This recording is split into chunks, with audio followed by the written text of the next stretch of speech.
I'm officially nobody's wife anymore. I am divorced. I never thought I would see the day where I'm divorced. I finally did it. I finally filed the papers, and as much as it's so heartbreaking, I'm so ready for what's to come. As a 35 divorced a single mom, I went back on Facebook dating, and when I tell you men are not men no more, all the men want to be chased. They want you to message them first. They want you to be the one that's interested, and then they want to be all nonchalant and not give you no effort. Like, honey, there is an alleged side chick that allegedly wrote me and told me that she was seeing him and that she was pregnant, and she showed me proof. It's really sad how many of you guys think that I would be that pathetic to still be in love with that man and all this false narrative stuff. And honestly, all I was trying to talk to him was about his son's birthday. Welcome back, everyone. Today we're looking at a story about a 35-year-old divorced mother. According to the narrator, she ended her marriage believing she could find someone better. After her ex-husband started a new relationship, the narrator argues that she became resentful and began creating conflict with him. The video opens with footage of her reacting emotionally after the divorce was finalized. Officially divorced. Judgment entered, status domestic partnership ends 10/10/2024. I'm officially nobody's wife anymore. I am divorced. I never thought I would see the day where I'm divorced. I did it. I finally let go. I finally did it. I finally filed the papers. I filed the papers on October 3rd, and this got done in less than a week. I finally did it, you guys. After almost 8 years of saying I was gonna do it, I finally did it. And as much as it hurts, and as much as it's so heartbreaking, I'm so ready for what's to come. But I'm officially divorced. At the time of the divorce, she said she was excited about what the future would bring. The narrator now questions whether things worked out the way she expected. My dating life update as a 35 divorced a single mom. I went back on Facebook dating, and when I tell you men are not men no more, they are in their feminine energy because all the men want to be chased. They want you to message them first. They want you to be the one that's interested, and then they want to be all nonchalant and not give you no effort. Like, honey, I have a good job, a decent credit score. Yes, I'm a single mom, but I'm a good woman.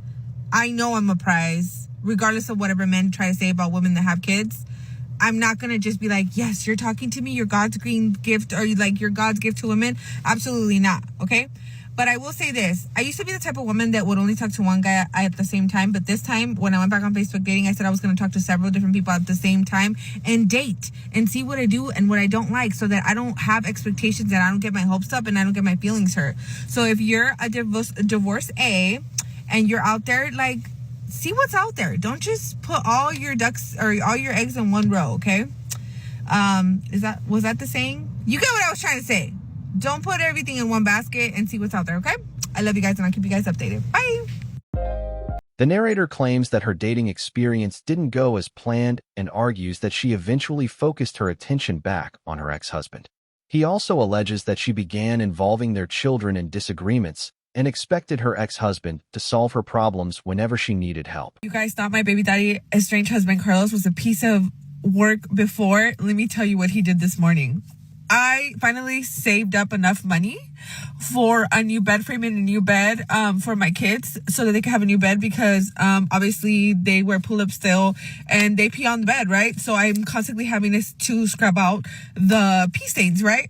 So I was so happy because today I was going to go pay for the furniture set, right? And guess what happens? My car stalls out. So then I call a mechanic and he was like, oh, it's probably going to be like $800 and all this stuff. But my ex, Carlos, he is a mechanic. So then I swallow my pride and then I text this man like, hey, I need your help. It's about my car. Like, I was literally gonna treat him like a mechanic. Like, how much would you charge me? Is this an accurate rate? Just talk about the car that gets his kids from A to B.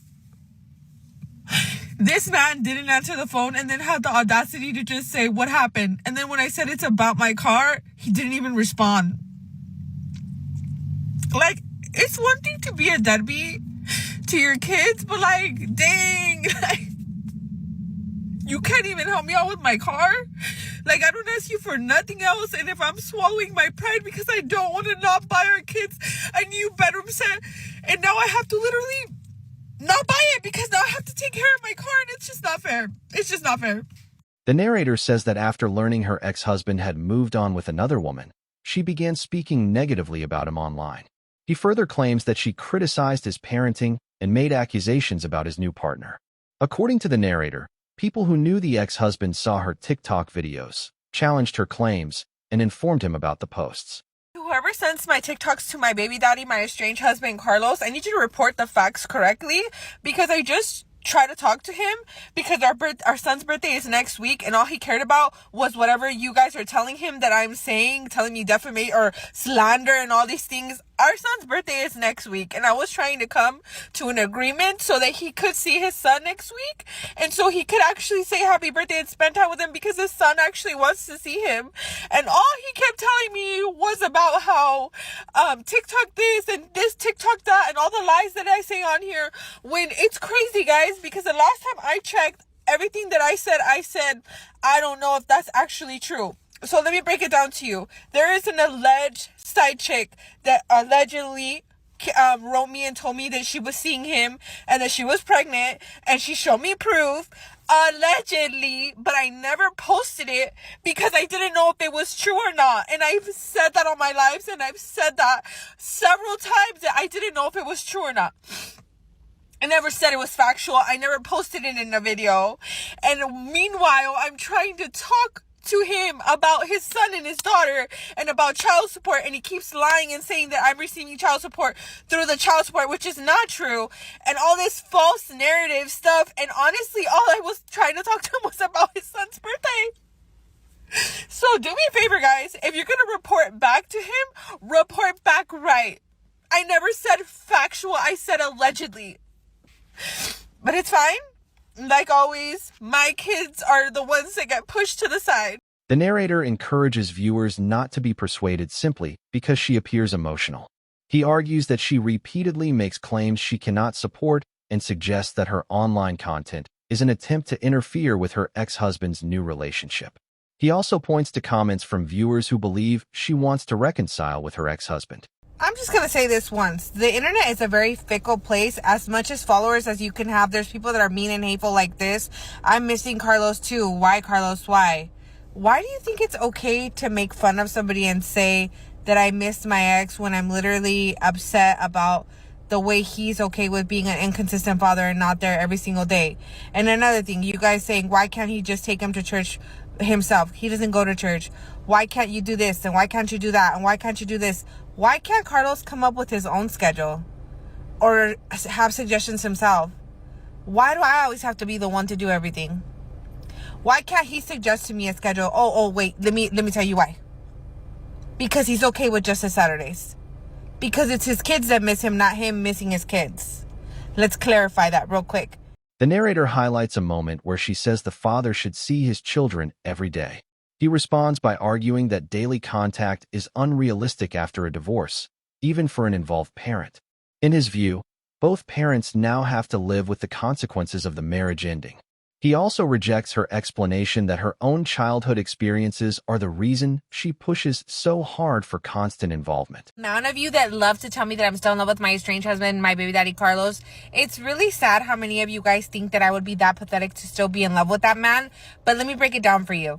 The reason why I get so upset about him not being a father and why I push him so hard to be a father is because I didn't have a dad. I actually grew up with an alcoholic father from when I was a baby till when I was 18 years old, when my dad stopped drinking. So my best memory of my father is him walking into our house and me dancing to Janet Jackson's All For You, and I was practicing for my dance recital, and him going, "Let's dance, mija, let's dance," and us dancing for 2-3 minutes before he went to go get something else to drink. So of course I want my kids to have better memories with their father than I did. My dad ended up being like the best grandpa to my kids, but for me, he was not a father. So if you ask yourself why I push so hard and why I get emotional, is because I don't want my kids to grow up with the emotional issues that I did, the daddy issues that I did. It's that simple. It's not that deep. The narrator believes her decisions were driven by the hope of finding a better partner rather than by childhood trauma. He argues that the dating world did not meet her expectations and claims she is now trying to reconnect with her ex-husband through their children. He also criticizes her communication style and says the next segment reflects what he sees as her bitterness and unrealistic expectations. Goes out to my baby daddy Carlos and to his girlfriend Vanessa. If you are not them, you do not need to watch this. Scroll away. Okay, so I give up, Carlos. I literally give up. Like, I see now that you're a deadbeat dad for reals, and that you literally you've abandoned your kids and you don't want. But the weirdest part is you don't block my number. Why you don't block my number, I don't understand. So let me just break it down to you. I reached out to you because our daughter, who literally is autistic level 1 to 2, has a pending diagnosis for ADD, has all these learning disabilities or whatever, and she, out of her own mouth, said, is my dad going to come to my award ceremony? And she never remembers anything, but she remembered that memory of you, right? So then that made me feel some type of way, and because I was fine, I was at peace with this whole entire situation, but that made me feel some type of way that she could remember that about you, and then you don't even respond, you don't answer, you don't text back, nothing, right? Okay, you don't respond, nothing back, right? Our kids could literally be in the hospital, hurt.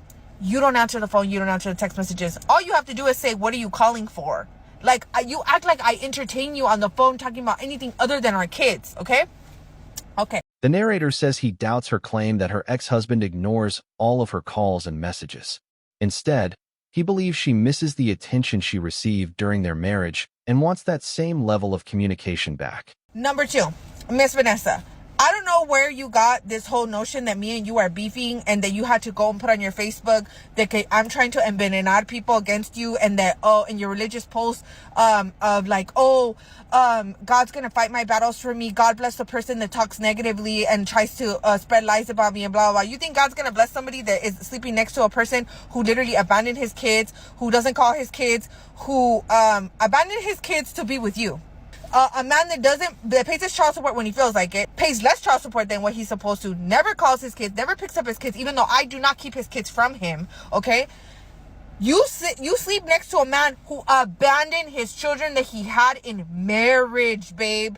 The narrator disputes another of her statements, pointing out that she previously said the father sees the children every week. He argues that what she actually wants is for him to spend time with them every day despite the divorce. You think God's gonna bless you? Do you think that that's how it works? You think God just hands out willy-nilly blessings to people that are with bad people? That's not how that works, babe. That's not how that works. But I don't understand how you could sit there and act like a wolf in sheep's clothing yourself. Try to come at me and try to be like, I want us to be cool, and then talk all this negativity about him and his family, and then when I bring it up to him and I bring it up to his mom or to his sister, then you want to act like you didn't say nothing. But me and you know, and you're lucky that I deleted those messages off my phone, because I know it's illegal in California to record conversations. So I knew that it was better for me to delete those conversations, but instead of letting myself, when I get upset and worked up like this, to upload them, okay? So you won, babe. You can have Carlos to yourself. You don't want him. It's apparent. You don't want him in my kid's life, even though those kids came before you and in a marriage, babe, in a marriage.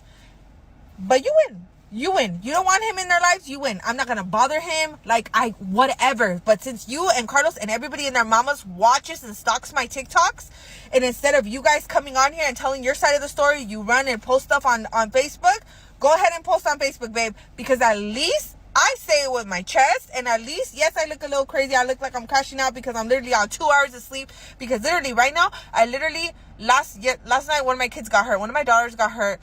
I had to call the ambulance. Literally just spent 8 hours in the freaking Kaiser hospital. Had to come to 2 parent-teacher conferences. Haven't ate nothing. It's almost 2 o'clock, and I still have to take one of my kids to therapy, and I do that all by myself. And I know I'm not the first and not the last, but I'm just telling you right now, Vanessa, God is not gonna bless nothing, babe, nothing. And the fact that you lay up next to a man knowing that he's not there for his kids, and you think that that's cute?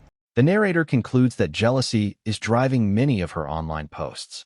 He believes she is upset that her ex-husband is with a younger woman and says this is why she frequently talks about younger women dating men who already have children. In his opinion, those videos are less about giving advice and more about expressing frustration. Let's watch. If you're in your 20s or in your early 30s and you don't have kids yet and you think that you want to date somebody else's baby daddy, I'm here to tell you that it's literally a threat on your life to do something like that, because you will literally waste years of your life. Not only that, what if you mess around and then become a baby mama yourself? You are a unicorn, sweetheart. You have the world at your feet. Go travel the world. Go search for a man somewhere else. Don't search for somebody's deadbeat baby daddy or a baby daddy that makes it look like he's a good dad and then he's not. I'm so tired of seeing all my 20 and up girls, even my early 30s with no kids suffering over a man that has 2, 3, 4 kids. You need to be living your life. I know sometimes we look at our moms and we say, oh, we want that family. And who cares if he has 2 or 3 kids and 2 or 3 baby mamas? No. I need you to hear me when I say this. You will, if your relationship ends and you fall in love, that man will not care about you because he has a distraction. He has his kids. And I'm not saying that kids are a distraction, but men will leave you and then say, I'm going to just be so involved with my kids. It doesn't matter. And then you're left as a single person with no kids to pick that all up. And you're going to feel so empty inside. I swear to you, I know what I'm telling you. As a big sister or big aunt or whatever, don't do it. It is a threat on your life. Stay single and look for a man that has no kids. To wrap up, the narrator says he believes her advice to younger women is not genuine. He argues that people should be careful when choosing a long-term partner and focus on building their own future instead of getting caught up in unnecessary drama. He ends by thanking viewers for watching, encouraging them to like, subscribe, comment, and share the video before signing off.